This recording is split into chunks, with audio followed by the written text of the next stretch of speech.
welcome to today's episode. As always, it's absolutely fantastic to have you with me. And I really appreciate you listening in to the insights, the wisdoms, and the experiences that I've been gaining over all these decades of working with wealth creation. So, today's episode, we're talking about finances and how they are your responsibility. And regardless of your situation, they are always your responsibility. So, today we're going to be diving into the subject of financial power. And this is quite an interesting one. So, we'll, explore this topic as we go along. We're going to be figuring out where or whether you've ever given away your financial power and how you may have done that, sort of, so the whys, the hows, and the wheres that you may have given away your financial power and what impact that's had for good or for bad. So it's just helping you to get another level of insight into your own particular financial situations. And it also equates to basically how much responsibility you take for your finances. It's a big one, I know. But we have found that the people who take more responsibility for their finances, wherever they're at, regardless of whether you find yourself in a huge amount of debt or whether you have an amazing amount of assets, it matters not. The more you can take or start to take responsibility for your finances, the better, wherever you're at. Because ultimately, no one has more control over your finances than you. So we're going to explore this more today. So, what do I mean by giving your financial power away? Well, there are a couple of ways in which you can give your power away. Two main sort of headings. First of all, we're going to be delving into how you personally give your power away by of more from an internal perspective, which then equates to actions that you take in your life around your finances. So this could be to do with not earning enough money, not being able to bring in enough for the expenses that you have, always having more months left at the end of the money. So that's the first situation where you're kind of giving your power away, not having enough to put into savings or assets. So not having a pot that you can call on to be able to, work with your money and have it working for you as opposed to you having to work for it all the time. So that's the second way that you give your power away. The third way is to not having enough knowledge to be able to make wise decisions around where your money goes, or the ability to avoid being hoodwinked or taken advantage of, perhaps is more the word. So they will find yourself potentially in situations where you give your trust to somebody else, but actually they may not have your best interests at heart. So the next way is to not having planned adequately for your financial situation, either planning in general for your everyday expenses and having a budget for that, or planning for the unexpected. And that kind of equates to also having like a savings pot for things that may crop up that you hadn't accounted for that month, like, having a bill for your car if it breaks down, or the washing machine goes pop, or your boiler is needing attention, or whatever. It could be anything like that. So not having enough in reserve for those types of situations. The next one is an interesting one, because giving your power away can come in other forms as well. So you can have it in terms of feeling that you're not as far along as your peers or your friends. And that's giving your power away, because, comparison is the thief of all progress. If you compare yourself to what other people have in your life, or that you see other people having, in either in your direct world or your indirect world, that's a form of giving your power away, because what other people have is their business. What you have and what you do is your business. Okay. So do not give your power away in that respect. Another way of giving your power away is by having debt. To whatever degree, I mean, it depends whether that debt is good debt or bad debt, which I can't remember if we've discussed that before. If I haven't, then I might well delve into that. I think I have discussed it before in one of these previous episodes. So having bad debt, i.e., money which is taking, or debt which is taking money out of your pocket each month, that's giving your power away. Good debt is what brings money in, like having a buy to let mortgage where the rent is more than all the expenses on the property. That would be an example of good debt. Like I say, I think I've delved into that before. But bad debt is having a credit card or a car loan or something like that, where money gets just taken out of your pocket each month. And that takes your power away. So another one is feeling guilty about having too much, either too much income, too many savings, too many assets. I know that sounds a bit weird, right? To feel that that's giving your power away, feeling that you have too much.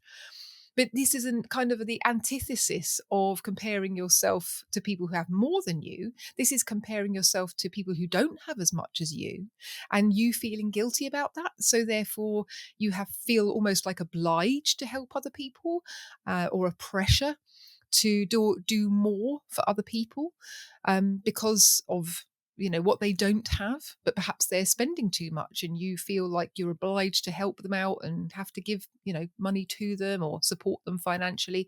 That is another form of giving your power away. So this comes in many different guises. Yeah, hopefully you can kind of see where I'm coming from here, in terms of just checking in with yourself to see if these ring true for you at all, and how you can maybe turn it around.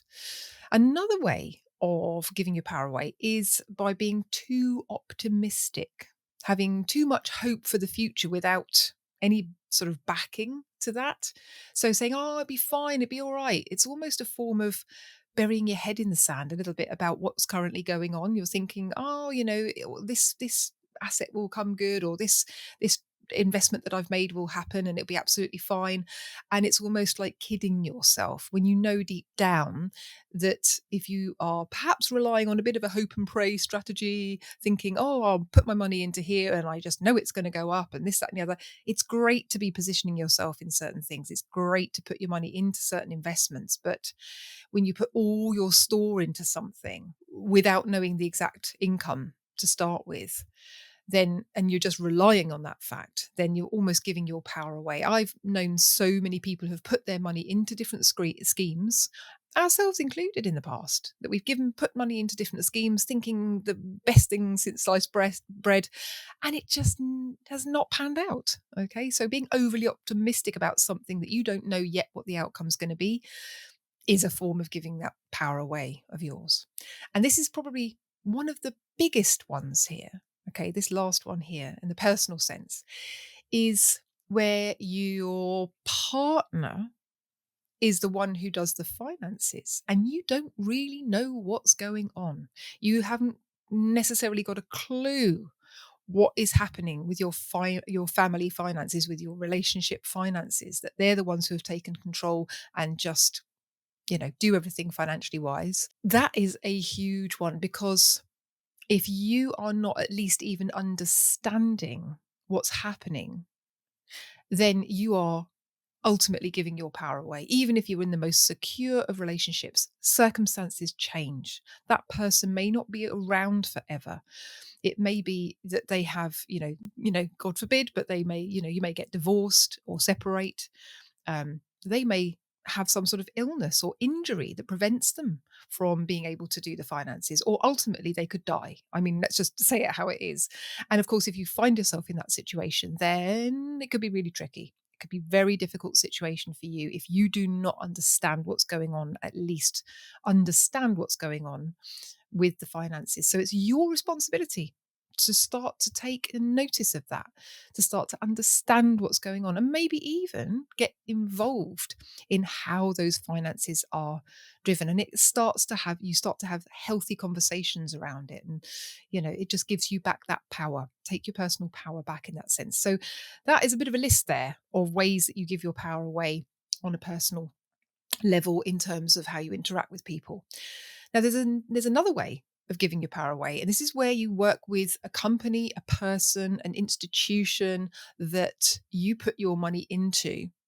that they're going to work with. Okay, so for example, it could be a pension company, it could be an asset management company, it could be a brokerage that does some form of trading for you or investments for you, and you're literally handing over responsibility to them.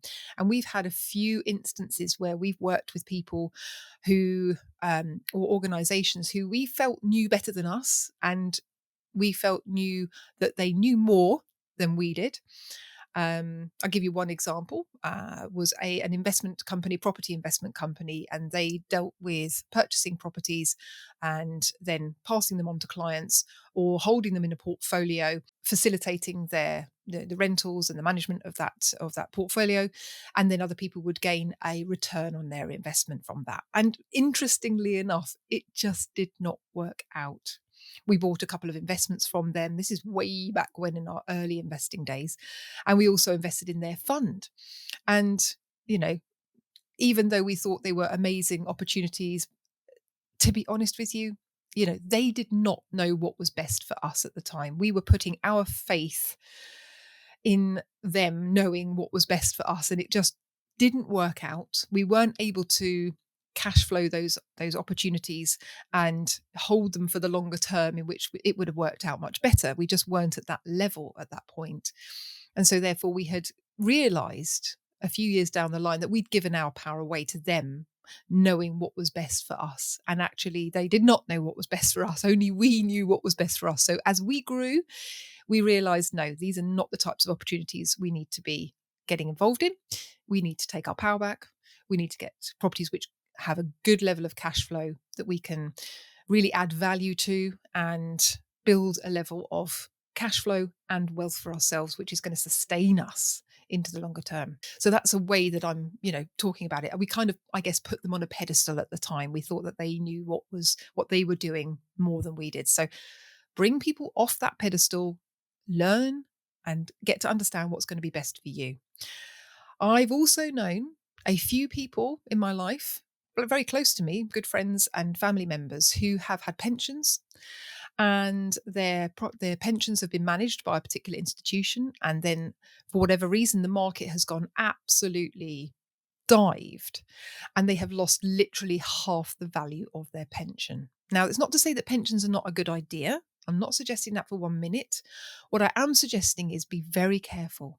Keep a close eye on what your pension fund managers do and look to seek opinions of others who are doing well in their pensions, because there was one extreme situation where I knew somebody who lost half the value of their portfolio twice and have then since had to really take responsibility for themselves and learned how to trade the stock market to be able to build up that fund again so that they have the ability to retire on a decent level of income.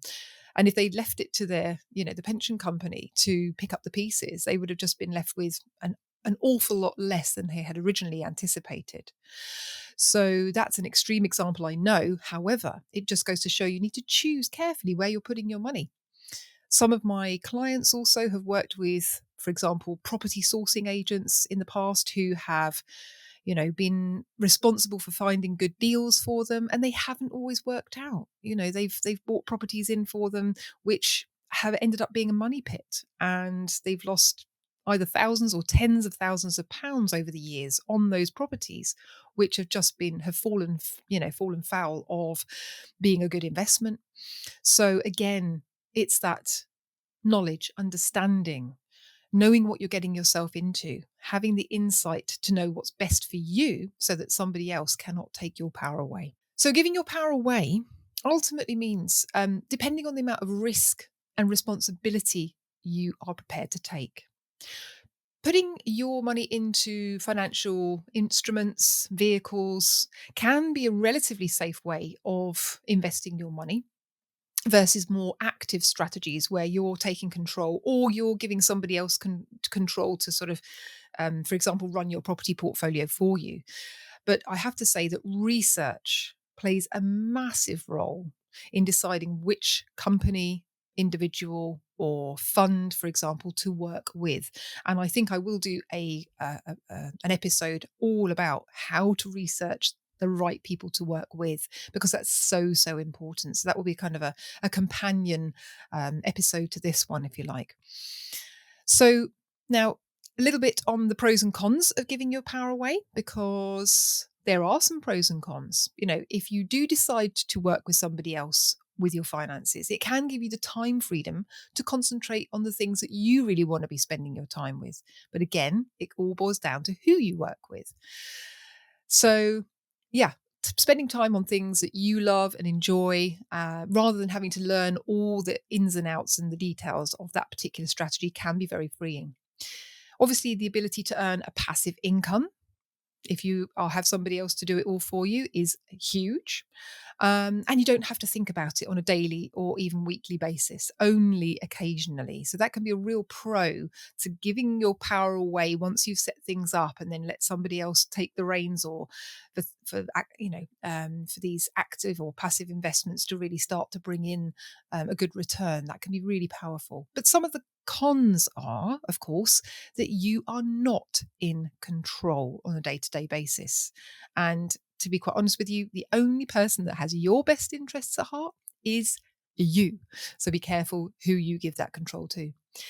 Obviously, you don't know what's going on a very regular basis. You're not kept informed as you would be if you were actually directly involved yourself. And it could end up that you're taken advantage of, that you're kind of the wool pulled over your eyes about certain things.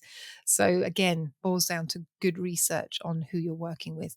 And of course, ultimately, the biggest con of giving your power away is that you could end up losing money. It's as simple as that. So have a think about this. Have a think about what I've just spoken about, and think about where you have given your power away and how it's worked out for you.